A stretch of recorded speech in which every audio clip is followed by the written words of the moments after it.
heard about a third fight between you and Apollo. How do you know all this? I'm a son. I want you to train me. Your father was special. I don't know if you are.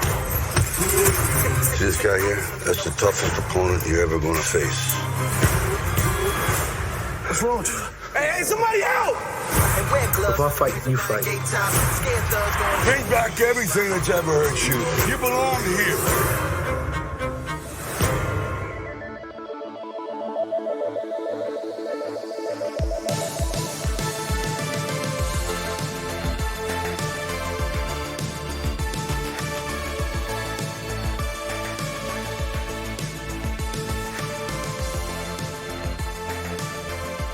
Hello, everyone, and welcome to Cinema Arcade. This is the podcast about movies, video games, and the sparks that fly when those worlds collide.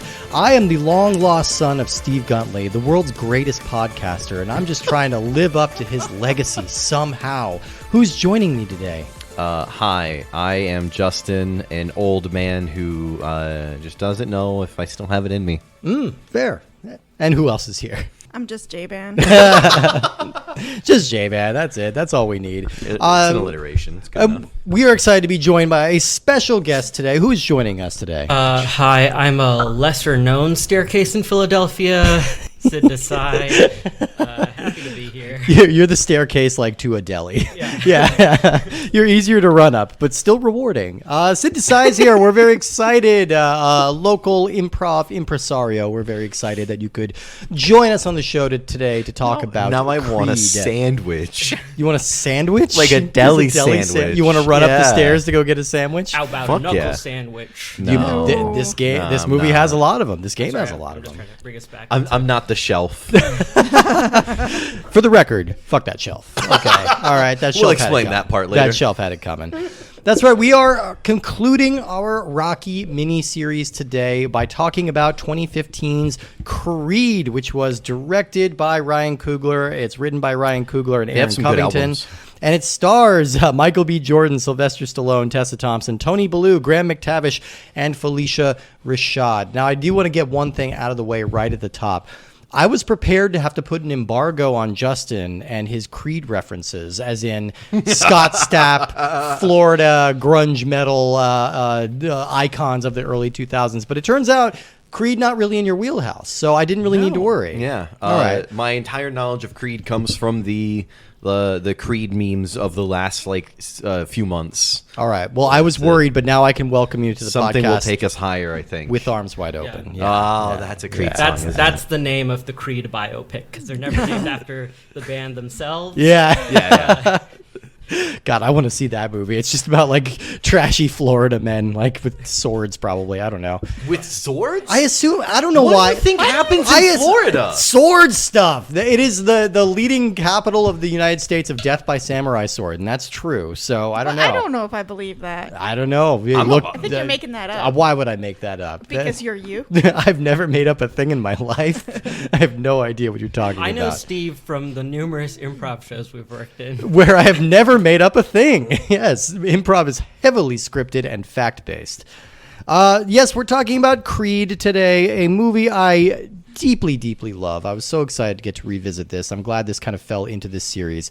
You know, we've talked about we've covered 3 of the Rocky movies for this series. Of course, there are 9 of them in total, so we're getting an interesting little cross section of this series because the 3 that we watched were very down-to-earth, realistic, kind of based in human emotion, and had almost no training robots at all. And now, Sid, you haven't really seen any of the Creed or Rocky movies before this, right? Yeah, I've only seen the Rocky and Bullwinkle movie, but that was in the early You haven't 2000s. seen Rocky? No, but I did listen to your podcast about Rocky, so I feel like okay. I have a good idea. Okay, you're caught up then. Hey, yeah. you know what? I hadn't seen Rocky before this either, so. Yeah, hey, we're introducing it to the world. I mean, I love this series. It's made me want to go back and just like do the whole thing, do all like fill in all the ones in I feel like between. there's a lot of gaps. There's a lot of gaps. It jumps around, and you miss and it's interesting because you can lift out those middle movies and just do the 3 that we've done and have a pretty cohesive series. Yeah. But it is more rewarding if you go through the entire journey. everybody basically dies between 1 and 6. Yeah. We lost another one between 6 We and did, 7 too. we did. Yeah, R.I.P. Paulie. He still gets bottles of booze left at his grave, which seems inappropriate Four for an roses. alcoholic. Yeah. But but Creed, we talked last week about Rocky Balboa, which is a movie I think we all liked, but also we struggled a little bit with the fact of like, all right, this is very similar to the original movie, and it's not really doing it. It's kind of resting a little bit too heavily on nostalgia for the series.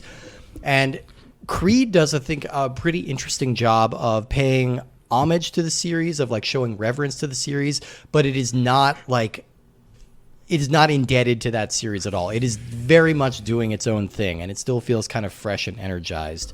I think it's definitely doing its own thing, and I also think that it's really interesting the different directions they took with Creed or the Adonis, and just having him be a sort of somebody coming from both the quote unquote the streets as well as coming from wealth. Yeah. And so I thought that was an interesting play to have him both have street cred as a child who grew up in the foster care system, and also being like living this wealthy life in LA. Yeah. So he's got a little bit of both. I mean, this is a character that could not be more different from Rocky. Like, as we've gotten to know Rocky over these movies, Rocky is very low key. He's very kind of self-effacing and humble. He's not the brightest guy in the world, but he's a hard worker.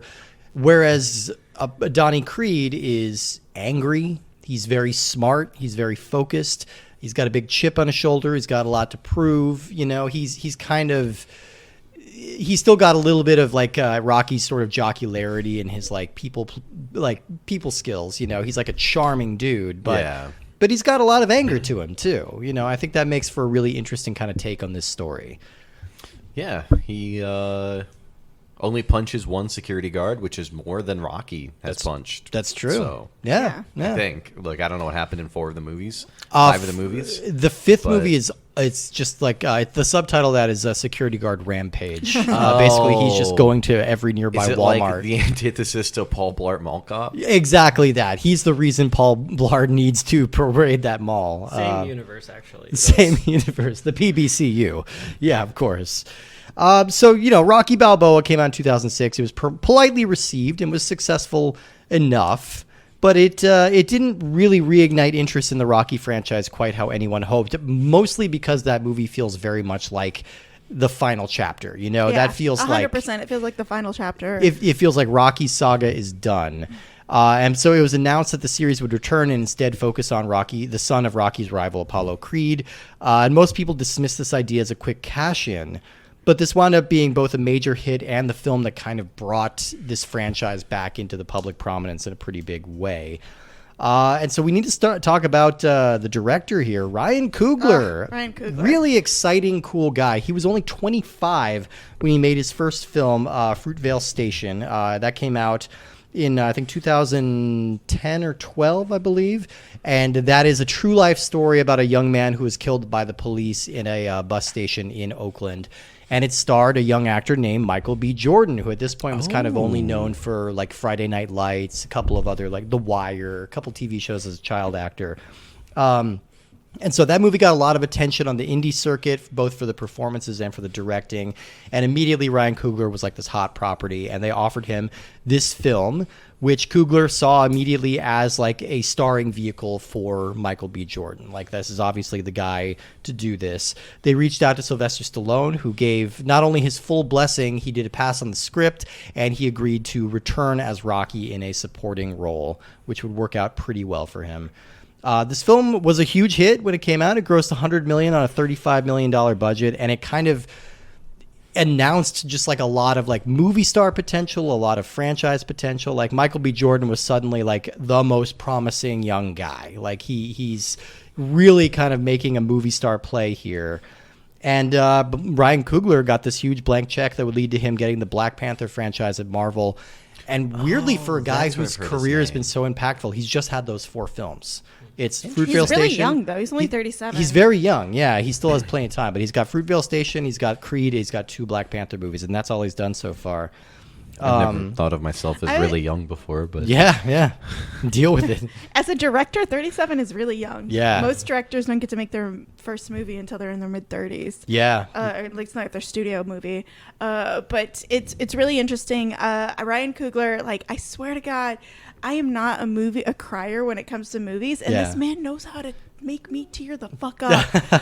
Like in everything, like in Black Panther and in this movie, like I like teared up like 3 times. I'm just like I was mentioning Rocky Balboa last week. I wanted to see more of the father-son relationship, and now you've got this surrogate father-son relationship, and they really double down on it, and it's just so emotional. Yeah. And it's like it's almost too emotional. But like I'm like, I know what you're doing, giving Rocky cancer. Fuck you. Yeah. I'm still tearing up. Where did they kind of wrote away his son?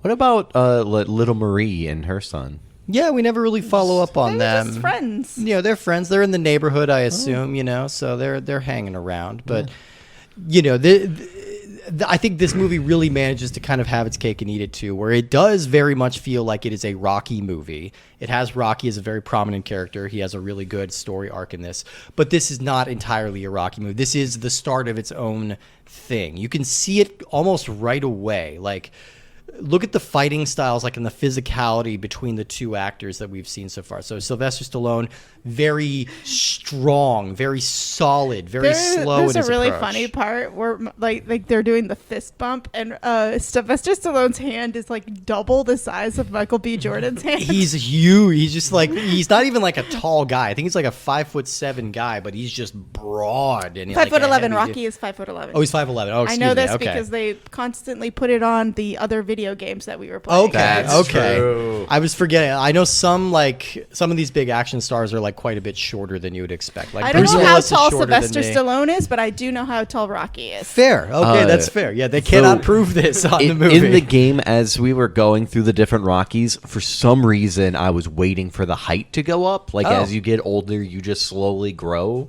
and that's how it works.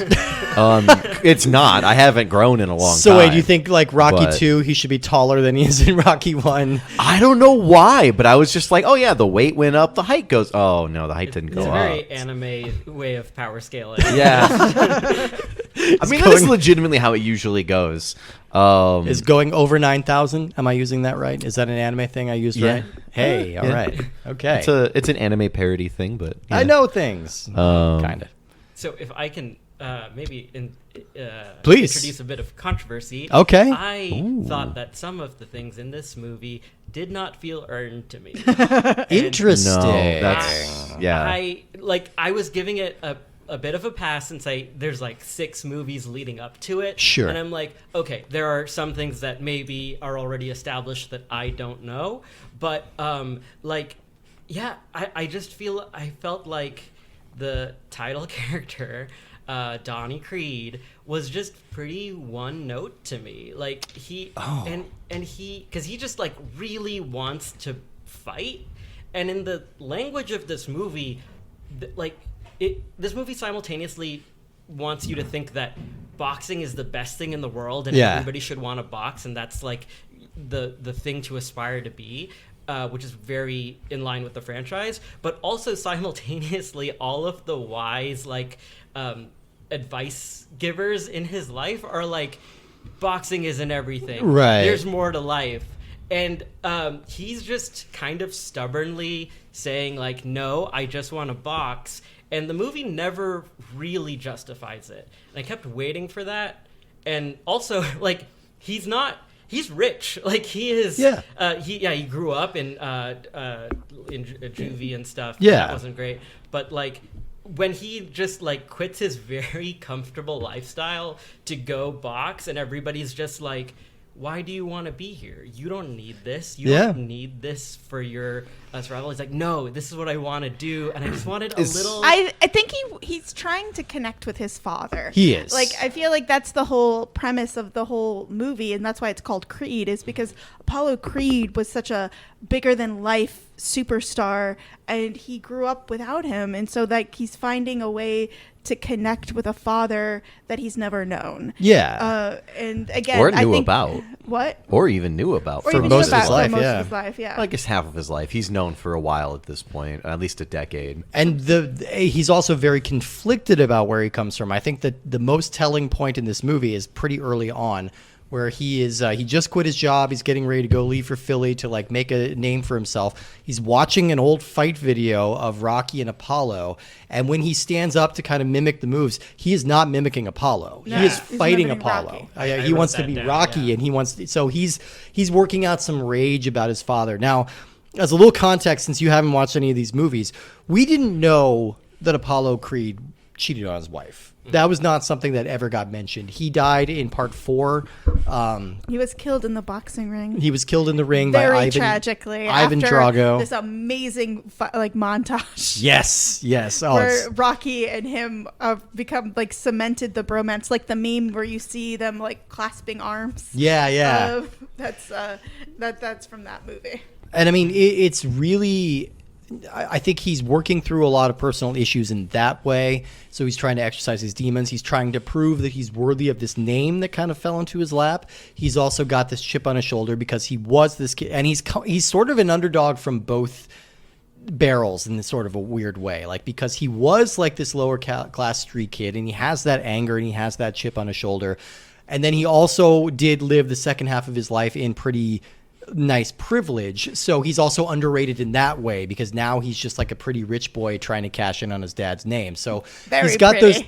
those two. He's so pretty. Oh my god, so come beautiful. on, yeah, like him and Tessa Thompson. Oh my god, you're like so beautiful. It's like you're just like.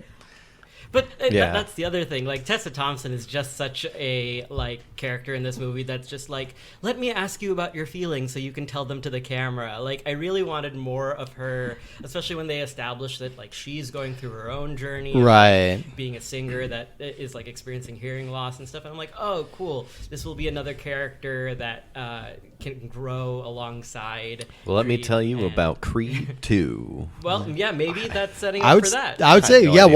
watch Creed 2 and Creed 3. They're both excellent, and you get a lot more of her and like that specific journey Is that this she's a going good on. time for me to announce that I'm going to quit my job and become a boxer full time? You know what? I saw you playing this game. I think you're ready. I think you're ready to go. What we established during the game was that my We arms don't talk aren't. about the game I'm just saying, yet. my No, arms we're- aren't long enough for that. I don't think I'm set up to be a boxer. Yeah, you need Spoiler. freakishly long arms. Spoiler Yeah. alert. We don't talk about the game yet. Okay, I'm sorry. Or you have short arms. End of story. Okay. No, but I mean, I think Michael B. Jordan's performance in this movie is just so charismatic and so watchable. Like, I think he's able to convey like being sort of shut off and sort of shut down and like kind of putting up this cool front in a lot of ways while still exposing the vulnerability. I Yeah, love where he like- gets the freak out before his first fight and needs to be cut out of his gloves so he can take a shit. Yeah. Let me say that my gripes with it is how the character is written and not in Michael B. Jordan's performance, which I thought was wonderful.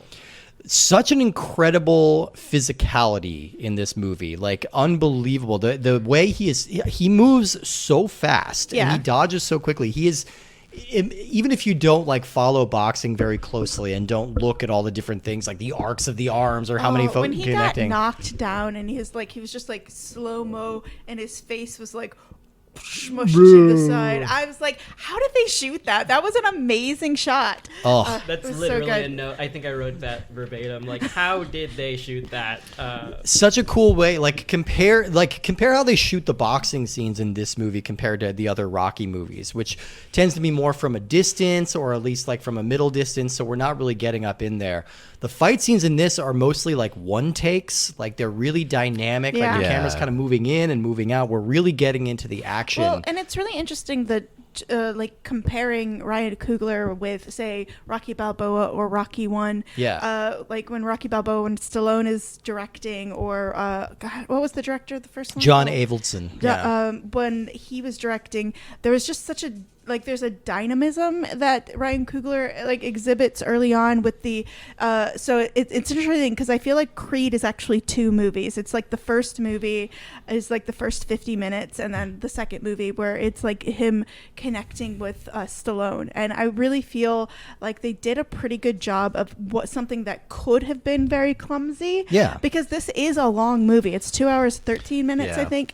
Something like that. And it definitely like I was like I've seen this movie and I really liked this movie, and I was like when I saw God damn it, it's 2 hours and 13 minutes, better start this movie now. Yeah.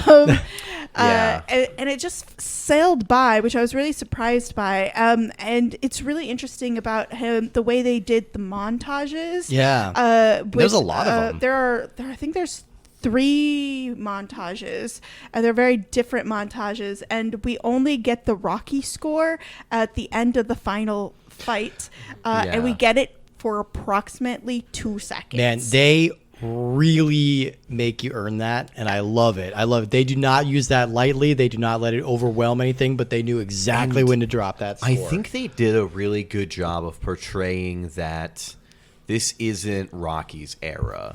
Like, you get Michael B. Jordan going, "Oh, it's on my phone." Yeah, and it's it's like, on "What the if cloud, it breaks?" It's yeah. like, "Oh, it's in the cloud," and I was like, What cloud? What cloud? I wrote down so many times like, oh, this franchise knows how to do a training montage. Like, Yeah. they clearly nailed it. Every training montage, I was like, yeah.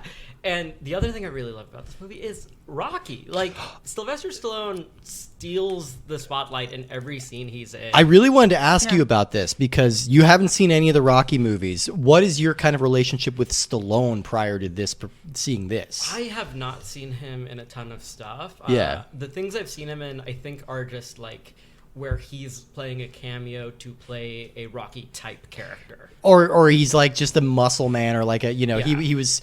That's one of those things. Like, by the time Rocky Balboa came out in 2006, we were talking about that last week. It's just like people had sort of forgotten that he's an actor. You know, he's become so much just like an action star who uses one-liners and shoots big guns. Like, you forget that this guy's actually a really good actor. And then to see him in Rocky Balboa, where he's great, and then this movie, which I think is his finest hour, 100%. Like, I think he is wonderful in this film. It's kind of shitty because, all right, so Creed came out in 2015, which is like right at the height of the Oscars So White controversy, where the Oscars were only nominating like all white actors, all white films, things like that. Here comes this movie, which is hugely critically acclaimed. It's successful. It's like a classic, like Oscar movie. It's directed by a black man, written by 2 black men, stars a black man, and the only nomination it gets is for Sylvester Stallone. You want to be a little mad about that, but also he's so good in this movie. Yeah. Yeah, and I also want to say, like, I did not know that context, but for the listeners, I am a person of color Yes. before I say this. But I did find Rocky's character arc more compelling than any of the other characters in this movie. Yeah. Because, like, Creed is watchable and he's fun, but that's because Michael B. Jordan is watchable and fun. And the character feels pretty, like, I don't think his character changes that much during the film. He does, like, nominally kind of be more accepting of his father's name, but, like, that doesn't really change how he sees the world. He just wants to be a great boxer and continues to want to be a great boxer.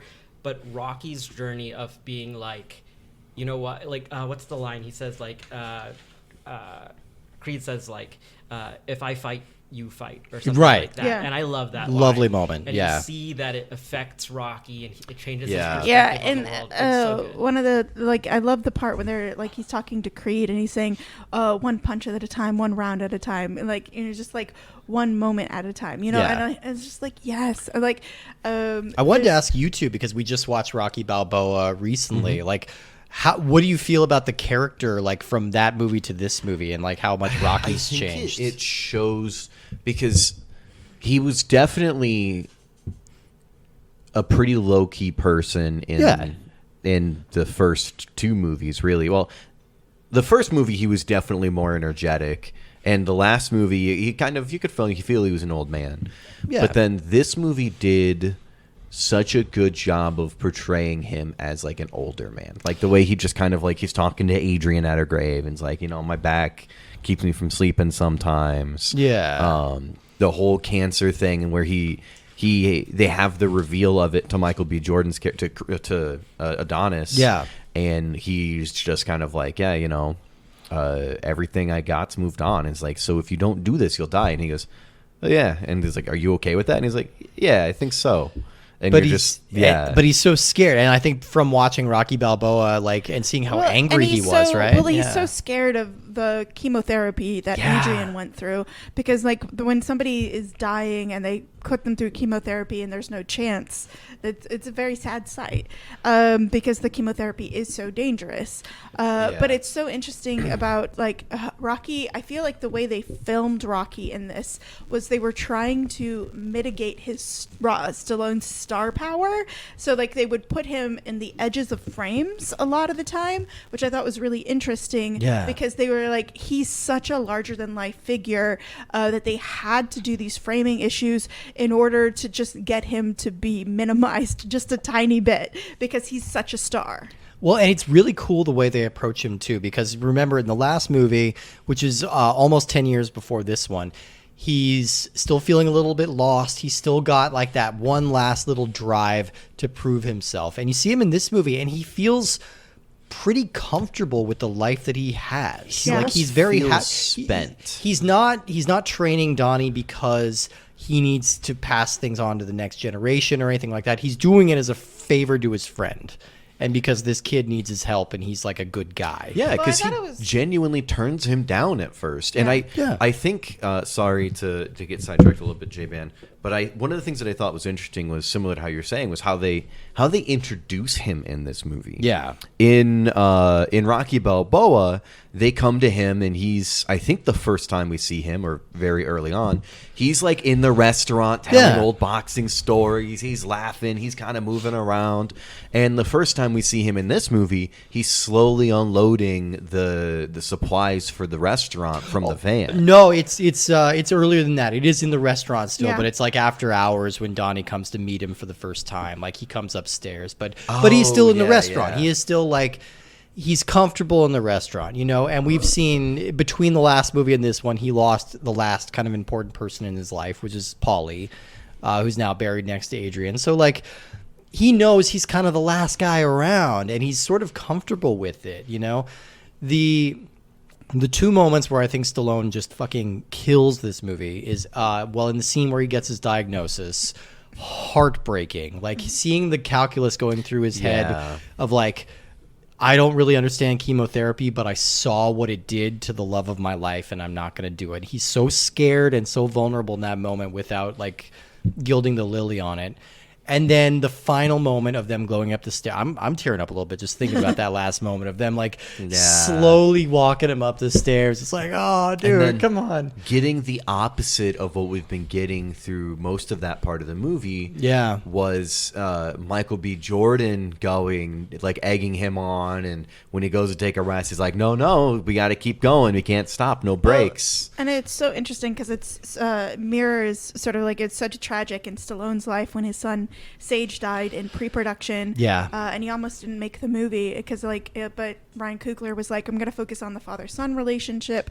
I'm going to make it something that you could be proud of as your legacy of Rocky. And I thought it was really interesting because for me, the moment when Rocky is, because Rocky's still that guy that sometimes says stupid things, and he's all and he says, and he beats himself up about it when he's hey, the family that we were gonna have, that was a dream, that wasn't real. Yeah. And it was just so heartbreaking because sometimes, and I think it's so fucking hard to script a fight that feels like a real fight. Yeah. Because in real fights you say stupid shit, and in movies your tolerance for people doing stupid things is really low. And I felt that was a really well crafted situation where people could it felt like a real fight. Yeah. The heart of this movie is Donnie and Rocky's relationship. Yeah. Yes. And that doesn't really blossom until the second half of this movie. And that was kind of my gripe, is that I wish that had just been introduced a little bit earlier, because in the first half of this movie I was having trouble rooting for Donnie. I just wanted a little bit more I think you're exactly right, and I think that's why they show him in going into the L.A. Delphi gym is like his father's gym, and he gets his ass laid out because he's not prepared to fight. He's not prepared to be a fighter, and he's got a shitty attitude. Yeah, he's got such a shitty attitude. He feels entitled. And so I was watching this with Christian, and he was a boxer when he was a kid, but he was also he was like, yeah, people would do that. People would come to the boxing ring and like be like tech bros and be like, hey, I want to fight, and like and they'd always get their asses laid out. Yeah, but I wanted that moment where he gets a little bit of an ego check,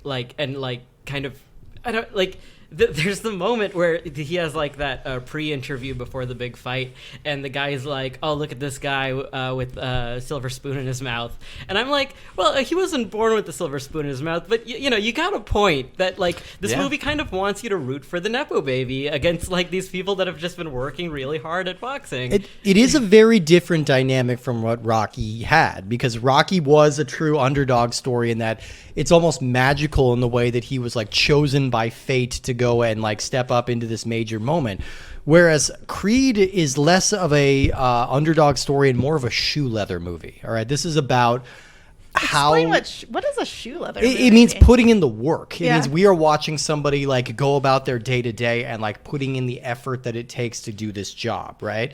If you want to be good at boxing, this is the amount of time you have to train. That's why this movie has so many montages. That's why we have to see so much of him working out and like see him in the ring, because we're seeing how the sausage gets made. It's less of a magical story of like a nobody who becomes a somebody. It's a really talented guy who has his demons that he needs to wrestle with, and just the sheer amount of hard work he needs to put in to succeed. So it's a very interesting dynamic. Well, it's totally different. It's also like Rocky. It's really interesting because like they didn't do as like heavily implied as like when Rocky was yelling at Mickey in the first movie about like, no one was there for me, no one gave me a shot, no one was there when I was coming up, and so he was definitely like. He was definitely reluctant in this movie to take him on, and also like the pain of losing his friend and seeing his friend go into the boxing match, the boxing world, when you're like, and it's really interesting because like his own father-son relationship, his son is so far and so distant from being a boxer that it's hard for him to connect. Yeah, it's hard for him to connect to these office worker types. Absolutely. To Sid's point, though, absolutely Nepo baby. Oh, look, like he the only reason isn't. why Rocky trained him was because he was his friend's kid, came from money, had a really nice job, quit that job to go find himself. I just wanted a dumb little save the cat moment in the beginning of the movie that was just like, yeah, this guy's troubled, but we're rooting for him, and it felt like it was missing that for me. That's my I don't only know. gripe. I think we get that with like him caring for Rocky during his treatment. I feel like but him pushing so Rocky late in the movie. Oh yeah, but he needs to grow. We need to kind of see that he is this flawed person so that we can see him grow a little bit and like root for him. I want to change the subject for a little bit and go to the romance. Please. And how different the romance is from Rocky and Adrian. So different. At the same time, there is a key romance, and I always think it's very strong of these Rocky movies to have, except for, remember I was so pissed off about last week's Rocky one. Balboa. With the threat of the romance, which never really came around. Yeah. But it was so interesting because Bianca is such a different character than Adrian. She's definitely updated, a modern person with a modern sensibility. And she did break up with him for a while, which I was like, dude deserves to be broken up with, man. He's fucking... Yeah, he kind of let his temper get the hold of him. And I do absolutely love this Tessa Thompson performance. Like, yeah, exactly. I think that's exactly right. She is... We still get kind of the sweetness of the romance of Adrian and Rocky, but she feels so different. She's so confident. She's very successful in her own regard. She doesn't have to like tie her fate to Creed in any way for her to be a star. And I think her character kind of helps set the vibe of the movie. Yeah. Because, like I was saying earlier, like the movie does feel like it's taking place in relatively modern times. It is, yeah. You've got like modern music playing. She's a musician. They're playing around. She's playing some of her music. The places that they go to and the music in the soundtrack are all very rooted in that like kind of modern electro hip hoppy kind of world. Yeah. And so it definitely does a good job of dating the movie without early 2000s dating the movie. Right. Which every movie that came out in the early 2000s, you very quickly This kind came of go, out in yeah. the 2010s. Yeah, Yes. 2015. Yeah. This movie, you know, it's not doesn't have any of those cliche things like having like a Limp Bizkit song in it or something. Which, if you go back, there's so many movies like even Charlie's Angels. I where do you're think just it's like, really funny that they that's the era. there is sort of like the street culture of like riding on dirt bikes, but I thought like I think the last montage where he's Yeah. like running through the streets of Philly, just like and- gathering I everybody. yeah. love that moment so much. I love the music and I love it, but it's also ridiculous. It is ridiculous. Because do you know how like have you ever been to the Rot Rally downtown? No. Okay, like they're so loud. Oh, yeah. You Yeah. can't conceivably think because these machines are so fucking loud. But I just thought it was really like there's nothing for some reason whenever someone pops a wheelie, I'm just like, come on. Oh, but see, I love that because you just need a little touch of the operatic in a Rocky movie, right? Like, Yeah. you know, to at least pay homage to the very silly sequels, you know, you need just a little bit larger than life. And I mean, And I think it goes to show something too, because in this movie, unlike the previous movies, Adonis is new Yeah. to Philly. Like, Yeah. the movie takes place in LA for a little bit, then shifts entirely to Philadelphia. And he starts off the movie not really knowing anybody. And then it isn't until you start to see things changing as things happen, where people start like recognizing him. Kind of starting with the guy outside of the gym when he's kind of having a down day. He just had a falling out with Rocky Yeah. and his girlfriend, and is now like sitting at the gym with nothing to do. And the guy's like, "Oh, hey, I know you." Yeah, And then yeah. going from that to this kind of final montage scene of where like the first few people he's motioning to actually know him. Yeah. And then from there, you know, who knows if it's just a bunch of people going like, "Hey, they're doing it, I'll join in." But I mean, I he think- has kind of a little bit of sway over people now because he's met people, he knows people. he does, but and this is also my argument for why he's not necessarily a nepo baby. Because he's really, really trying to make it without using the Creed name at all. Like he's very conflicted about using that name because he wants to be his own guy. Well, to play devil's advocate, the one time he pulls it is again the biggest time to pull it, which Well, is to get your personal trainer, basically. Well, yeah, a little bit. You know, he does pull that like with Rocky and just kind of tells him like, this is who I am, and that is definitely a get. Like if you can get Rocky to train you in boxing, that's probably pretty good. Yeah. But you know, he's not using that name to draw publicity until it reaches the point where it's like, yeah, your name is the only reason we want you in this fight. How is he paying rent? I guess he's probably probably has savings. He's you know, there's no he That's made a true. shitload of money It did in bother Tijuana. He was about to get a nice big office. It did bother apparently. me that he just invited himself to Rocky's apartment. I'm Yeah. like, who, like at this point, remember, I'm still like struggling to root for this character, and so I'm like, come on, dude, like that's not a cool move. Like, Yeah. Also, you have money, so like, don't you know? But I also love that he's just immediately comfortable with Rocky, like maybe excessively comfortable, but he's kind of cocky and brash in that way. But he's also just immediately like, I speak this guy's language, like we're connected in this way. And the moments, there are moments in this movie that I find so sweet, such as like he wins his first big fight, and they're like, "Yeah, we're gonna go do up the town. We're gonna do up the town." And then we hard cut to them falling asleep on the couch watching Skyfall with like 6 pints of ice cream in front of them. I was like, oh that- hell yeah! I'm just looking at that. I'm like, that is so my vibe. Like that's how I would celebrate. I would sit on the couch, I would watch Skyfall, and I would like pass out. Is that next close to Rocky. what I'm gonna do after I go home? Probably. Yeah, it's not. I've it's been not- watching a lot of James Bond movies, and boy, if I stocked up on ice cream recently. There you go. Where'd you get it from? HEB. Okay. What's your poison? So I was trying new things. The one I got is like something over Texas, and it's cookies and cream and chocolate chip cookie dough combined. Interesting. That's too many cookies. Are you guys reading from ad copy? Am I supposed to join in? Yes. And then- What's your ice cream of choice, Sid? Oh, This is brought to you by the Ice Cream Council. I do like Stephen Colbert's ice cream.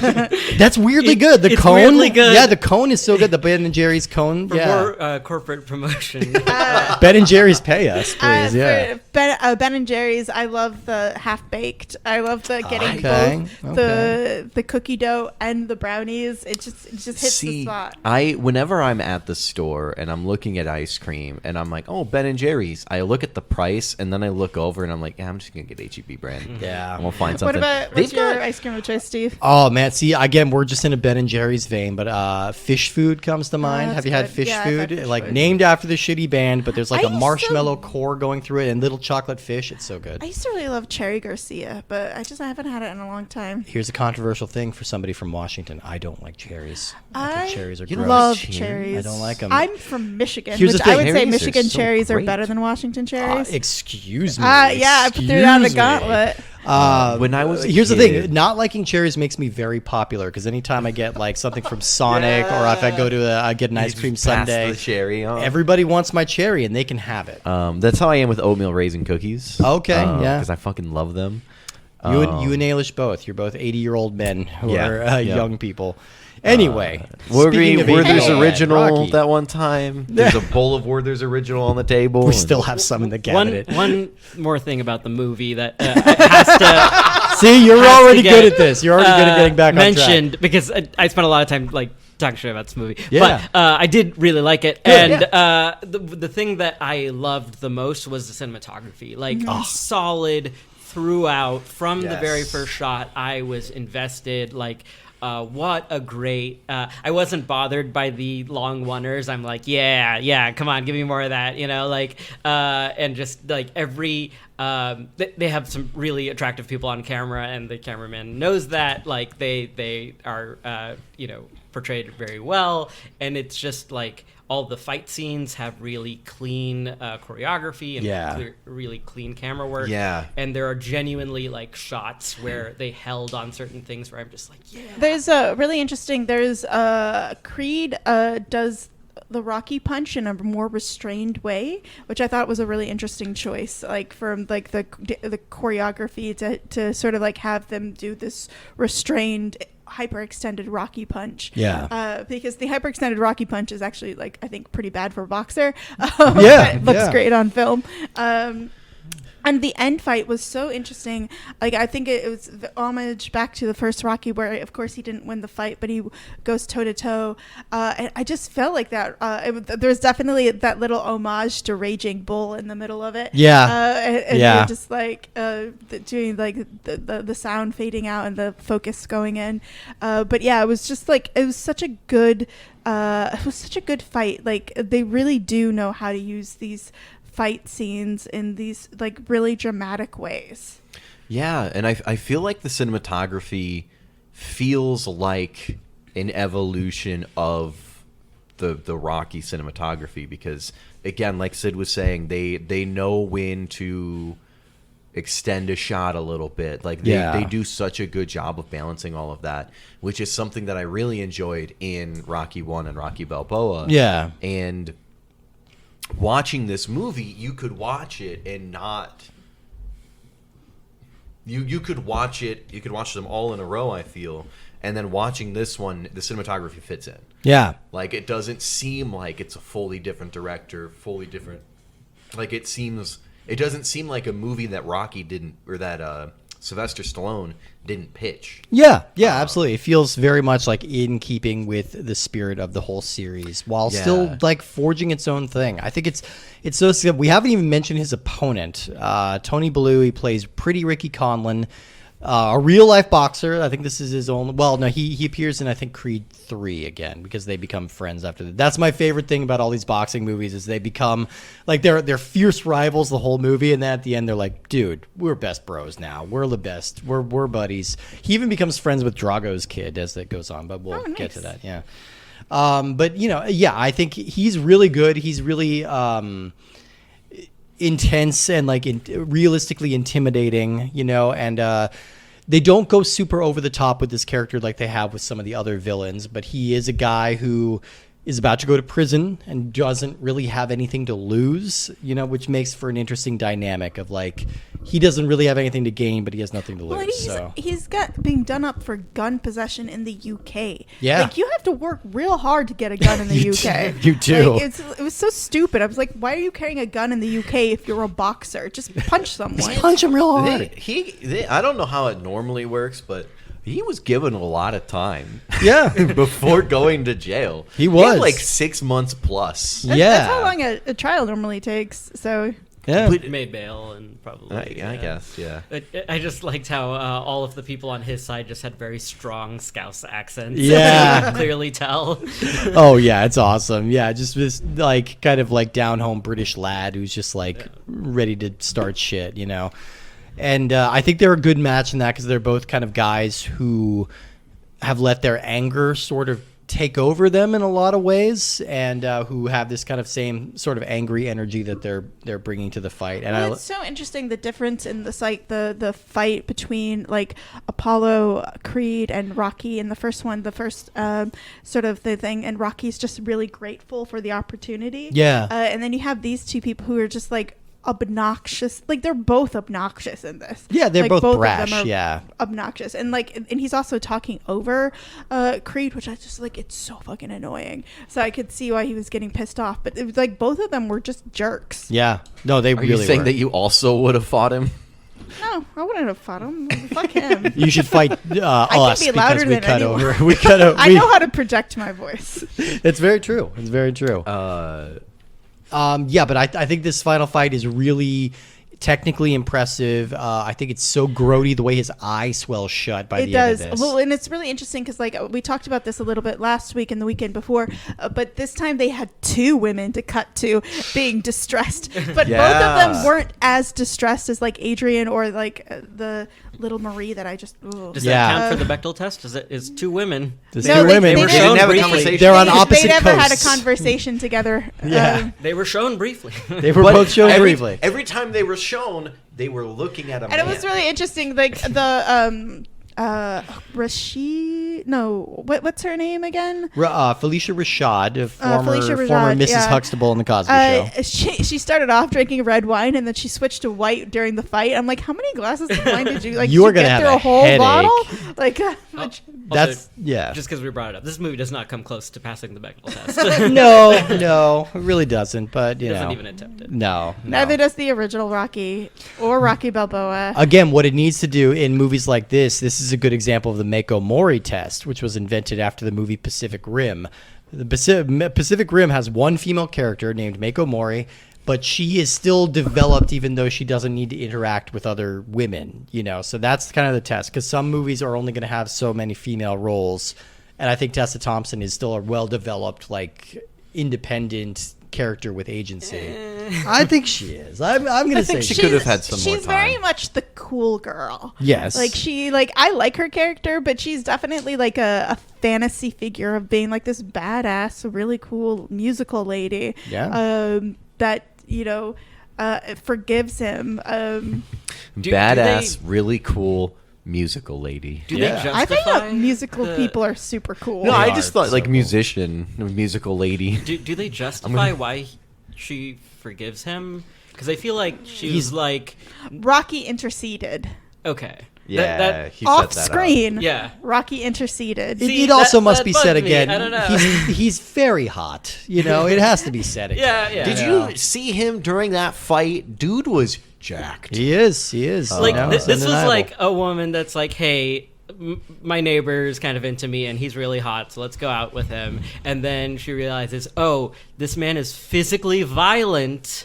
Let me pump the brakes here a little bit. And then, like, he apologizes, which is good, but, like, I really wanted there to be, like, a little bit more sacrifice on his end for that to be resolved, right? Fair. To have it resolved through no direct effort of his own.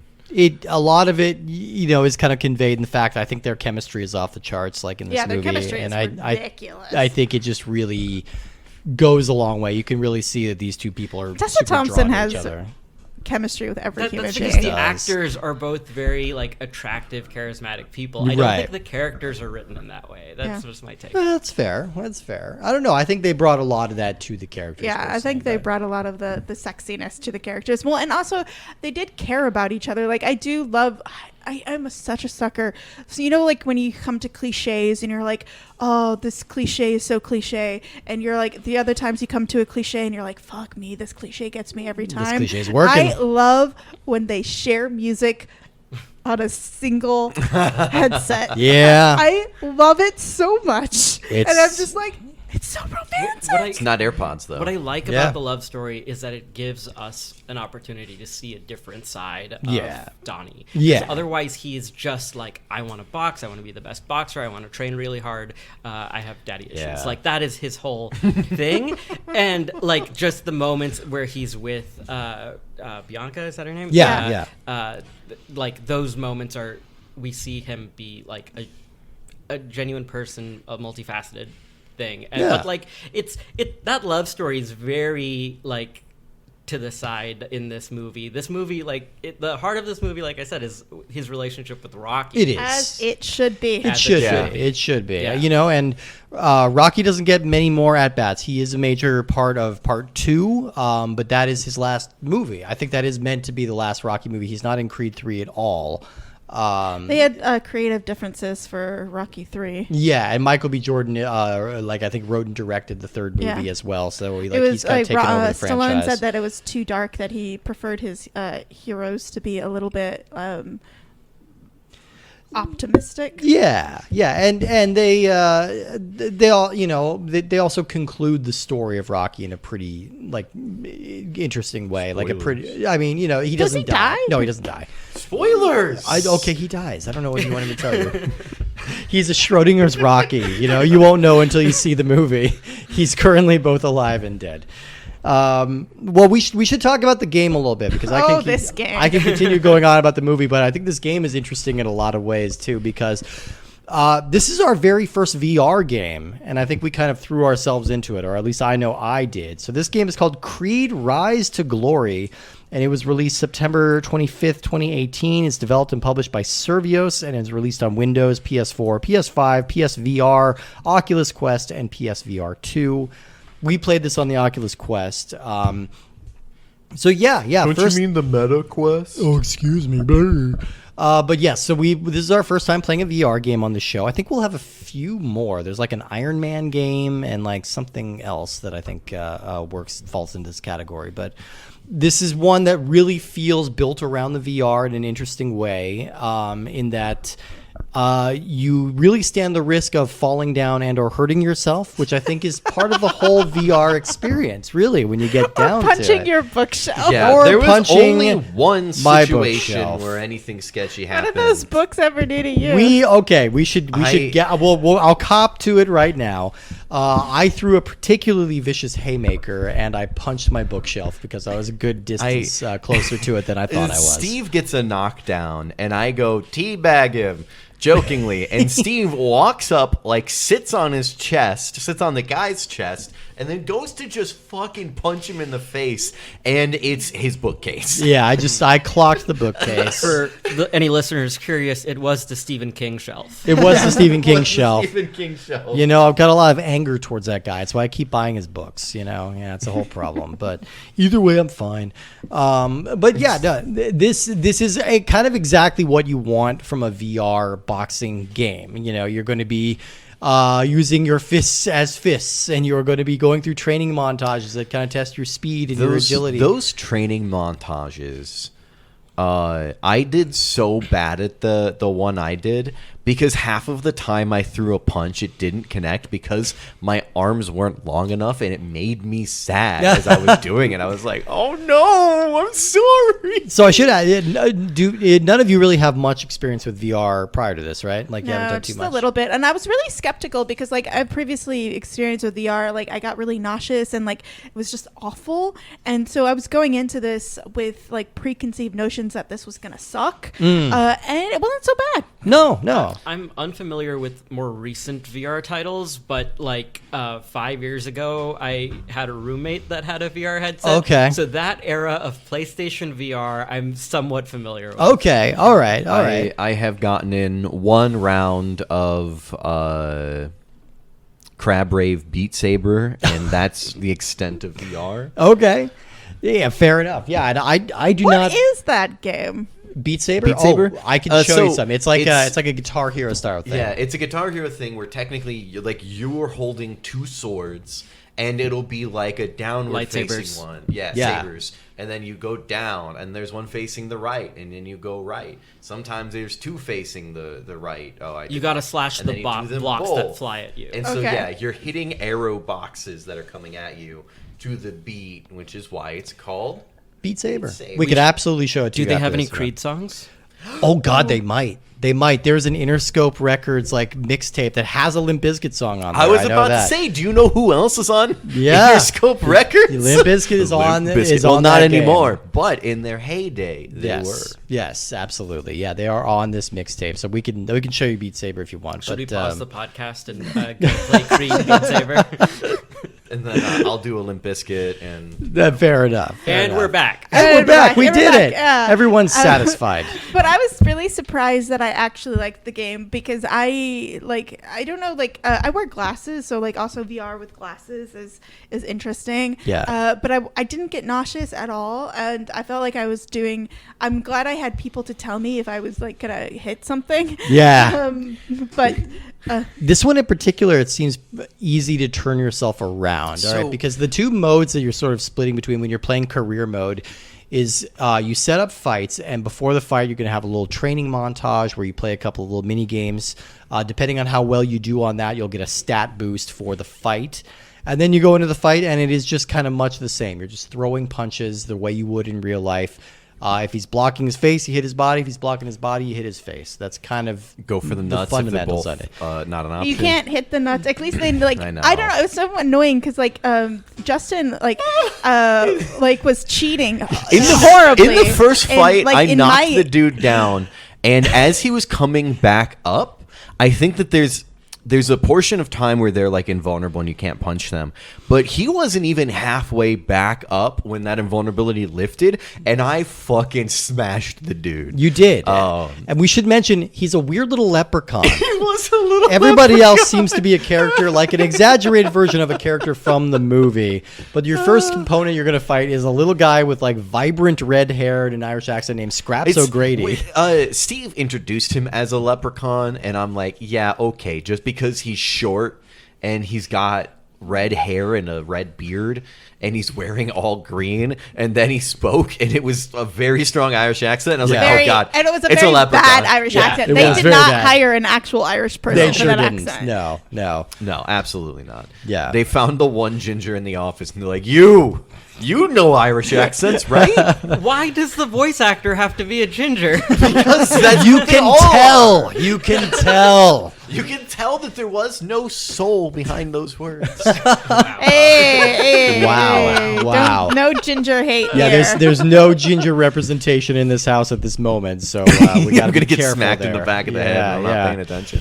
Yes. But like I said, this game just kind of does what you want it to do. Like most good VR games are going to feel a little bit like a workout because you're swinging your arms around and you're, getting real into it. But Yeah. the magic trick that any Oculus game could pull out is that like you do feel a little bit like the person you're pretending after a bit. Like, were all of you strutting? I was strutting after every time I won a fight. Like, I was holding Sid my was gloves literally up. like bouncing between, like Yes. hopping a little bit, like ready You to have go. to get into it. You got to get into it, and it's pretty easy to do, right? So this is, I think this falls into this thing that like Wii Sports had. Yeah. If you remember. Yeah. Where like you're supposed to move your whole arms and do the motion as if you're playing the sport. Yeah. But you only have to get a little bit into the game before you realize, actually, if I only move my wrists, it does the same thing, and actually does it a little- slightly better. a little more It's accurate, quicker yeah. movements, Yeah. I just So- smacked the mic. Like, and I think a lot of VR falls into the same category. It's the same type of thing where like if you want to actually have fun with it, do it the way it's intended, not Yeah. the way that's going to make you win. Yeah. Commit to it. Commit to the role play of the VR. Well, and I have to say, I was yeah. very happy that unlike last week's game, Rocky Balboa, we didn't have to go 12 or 10 rounds. Yeah. Yeah. Usually, like, I went the longest, and I knocked. Well, my opponent was really good, a giant. Yeah. But Gigantor. yeah, you guys got the easy ones. Yeah, we did. But like kicked the I only leprechaun's went to ass. 2 rounds, and it was just like really intense. It was like, and everyone else was like, it was. I was just really glad because Rocky Balboa going 10 rounds was exhausting, and that was just sitting on your butt playing a video That's game. Yeah. the biggest thing was between this and that was the pacing was so much quicker because your punches are thrown in real time. Yeah. They're not press a button, punch goes. And Rocky Balboa, it felt like it was moving at like 80% speed. Oh, yeah. And so it definitely felt like things were moving slower. This one, it was moving faster. The only problem that I had with it was that you could hold the buttons and then you could like act like you're walking and you walk around, or you could just use the thumbstick, and that will walk you around too.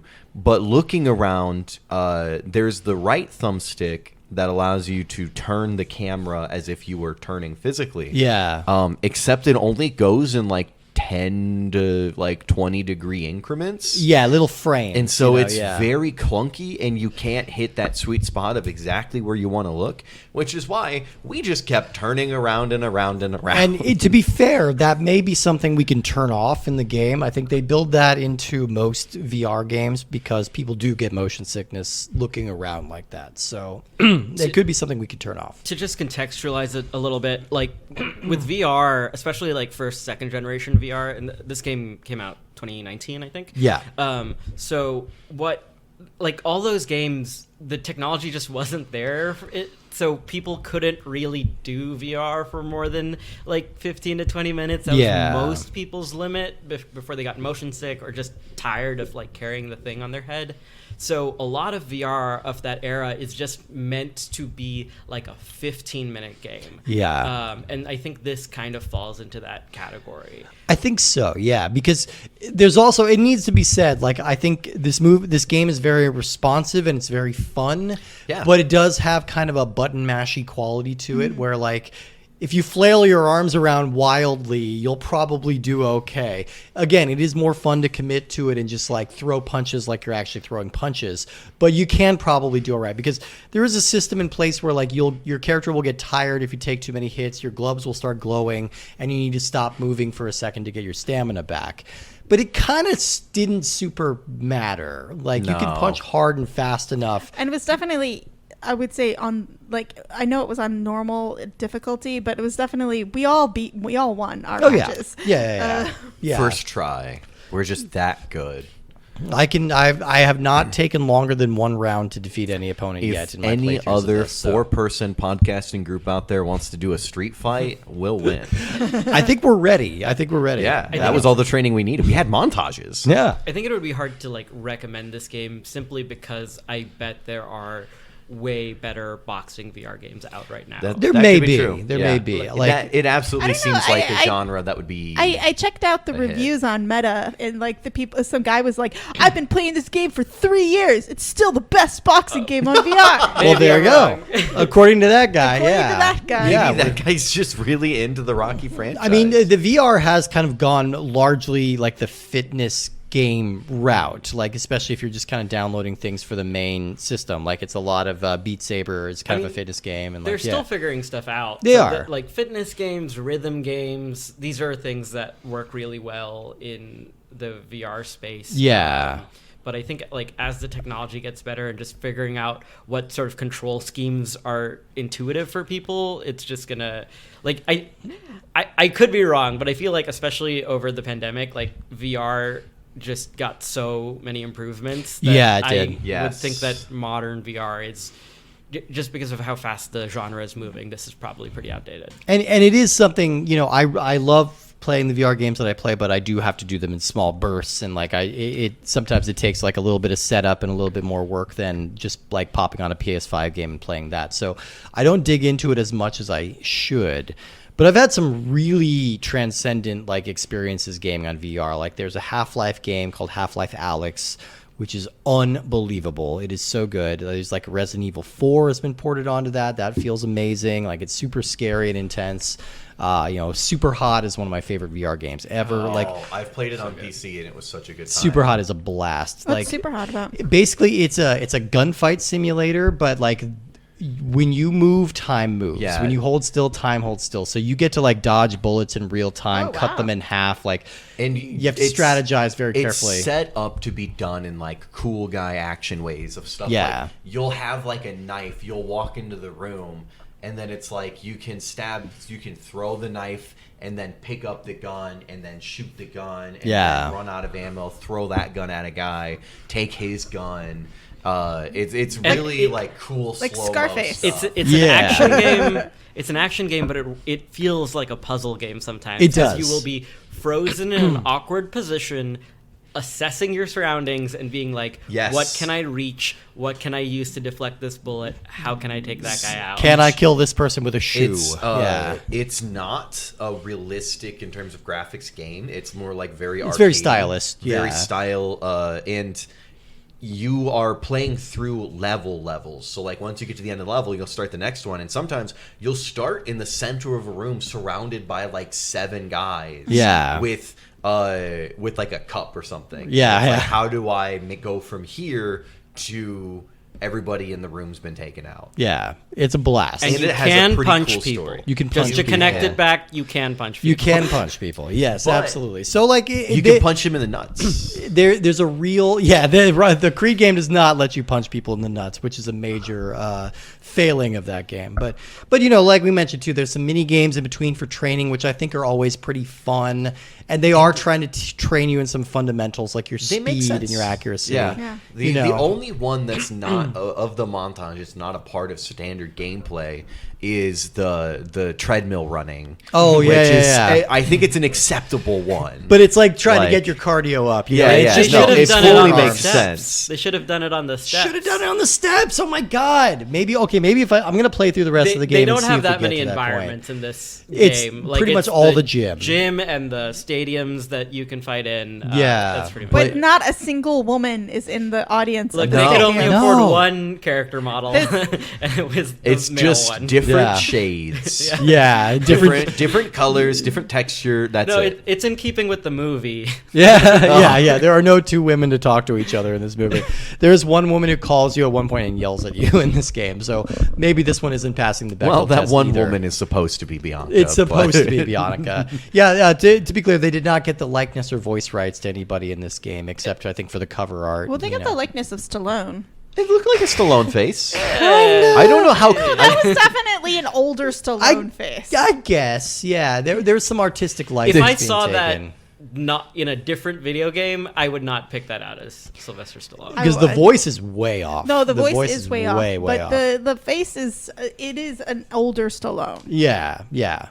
It is kind of funny, like when you're playing the VR game and you look down at your arms and it's just like, oh my god, I'm so jacked and my arms are so long. Yeah. Like, it's crazy. I But, like yeah. in the first fight that I did, J-Ban immediately goes, "He's just wearing jeans," and Yeah. then I take a moment, I look around, and I'm like, no one else is really wearing. They're all like wearing slacks, and I look down, and I'm like, oh, I'm wearing boxing shorts. Yeah. Why is this dude just coming at me in jeans? He's hardcore. The other genre of VR game is the one where it's just like, we've created a very pretty environment for you to stand in and look around. Yeah. And this is not one of those games. No. This is a lot of like brutalist, like drab interiors and Oh, absolutely. Yeah. At one point, I think it was Sid's fight, the first 3 rows of like half of the stadium was Yeah, all people and- wearing different shades of like The same shirt. We should mention that we tan. cast it, so that's why we were able to Yes. watch the fights. Oh yeah. Yeah. You can cast it from the Oculus to the TV, and there's a little bit of a lag, so it's kind of like Yeah, annoying to watch. it's definitely encoding on the fly, obviously, and it doesn't seem to be fully capable of doing that while playing the game. Yeah. There were times where there were quality issues and tears and stuff, but it was for people standing there watching, yeah, it was perfectly fine. But I think I'm playing on like a Quest 2 or something like that. I think there's multiple newer iterations of this technology that I'm not playing on. Got to get that new. Got to get the new. Always. I don't know. This one's working. It's working fine for the amount I use it. Like it's working the just fine. PS4. Like that good old PS4. Gotta What's love the PS4. reference of the PS4?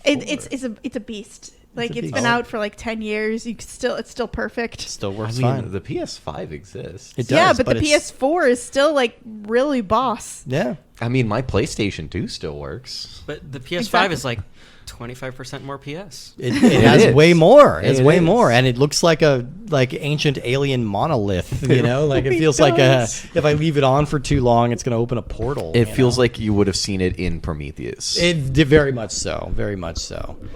All right. Do we have any final thoughts on either Creed the movie or Creed Rise to Glory for VR?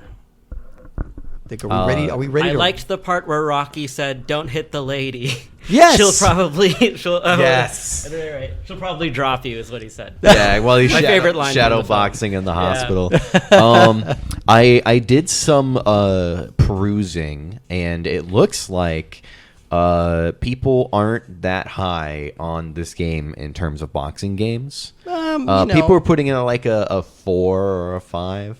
I mean, I think as a Out of 10. exercise game, as like a fun game to just sort of like get you moving and get you throwing punches at your shelf, I think it's pretty good. Maybe not that last part, but Yeah, no, I absolutely encourage everyone to punch their shelves. Like it's really fun, and sometimes you have to assert dominance Look, over the furniture. it thinks it knows so much. You know, Well, it's, that's what you get for putting Stephen King on it. I know, it thinks it Now knows so much. It's going to read the books. It scared me. Okay, no. Well, let's move on to our rankings. Each week we are ranking the movies and games we watch. So is this a good movie, good game, a bad movie, bad game, or some variant in between? Let's start with our guest. What do you think? Is this a good movie, good game, bad movie, bad game? Where does it land? Good movie. I liked it. Good. The game is like, if you have this generation of VR, like, and you like boxing games, I guess sure. It's I would drop a few bucks on it, but like overall, like, am I gonna ever play this game again? Probably not. Leaning toward bad game. Okay. All right. Justin, where do you come down? Good movie. It was an okay game. Okay. I think it was fun. Yeah. Yeah. Good movie. Made me tear up, which I get. It's an extra asterisk for like getting through my cold, dead heart. And I think it's not a terrible game, which for a VR game is fantastic, awesome. I mean, you were coming here with the expectation of throwing up Yeah, everywhere. that was my so expectation. That's I was- that's where your ceiling's I was at. like, yeah. I'm glad that I know that Steve's got a carpet shampooer. Yes, yes. I think it's interesting how the fact that it made you tear up only gets it an asterisk. Yeah. Yeah. That's it. I mean, It requires a footnote elsewhere. I'm gonna go for. I'm surprised. I'm like the strongest defender of this. I think this is a great movie and a really good game. I think this is a very solid experience. We I think this each- movie's a masterpiece. We each fought around a fight, and then You know- Steve is like, "Hold on, I want to do another one." It's Yeah. funny, if you would have asked me before I rewatched it, Tay, I would have said this was a great film. I think it's hard watching it back to back with Rocky and Rocky Balboa. Interesting. Like, I Yeah. feel like, because like, I do think this is a great movie, but I feel like it's sort of like the original Rocky is such a behemoth. Like, Yeah. it's so like, it's such an amazing film. Oh, sorry. Sorry, go ahead. I was just gonna say I went first. I didn't realize that. I thought I had to pick good or bad. It's my only two options. no, I break the rule. we never land specifically. I'm on the gonna stick. spectrum. I'm gonna stick with good movie. Okay. Because it didn't cross over into great for me. But I did really enjoy it, and I'll say it's an okay game. It's There you just go. right in the middle of the road for me. That works. That's perfectly fine. Yeah, we have every variation of like this is a good movie and this is a splendiferous game. Sometimes when Justin and I are, I don't know, lazy, we just say it's a game. Yeah, it's a game. It's a movie. It's like, it's a game that exists. It wasn't necessarily a bad game. It was there. Yeah, but this game okay. was This one better was than decent. better than it's just a game. Yeah. All of these were kind of fun. I think I had a lot of fun with this little mini series of Rocky movies and I Rocky think games. after this, I'm gonna go eat some ice cream. Steve's gonna go fight some more fights. Probably. And, Yeah. You know, Steve's even wearing contacts today. I wore contacts, which is freaking people out. Don't I know think. the last time I saw you without your glasses. Probably and not never. just like taking them off for a moment. So. Yeah, it's a bad situation. I try and keep them covered all the times. All right. Well, thank you, everybody, for listening. Thank you so much, Sid, for being here. We really appreciate you coming on Thanks and for having me. taking a chance on this movie. I kind of like commissioned you into it. I'm like, we want you on the show. Will you watch this movie? No, I'm So, glad I watched it. It was good. I appreciate you coming on. Next week, we are going to be back in Disney territory talking about kind of an important one. We're talking about Tangled from 2010. That's right. Yeah, you forgot we already recorded that, didn't you? Yeah. Or maybe you didn't. You did. Okay, yes.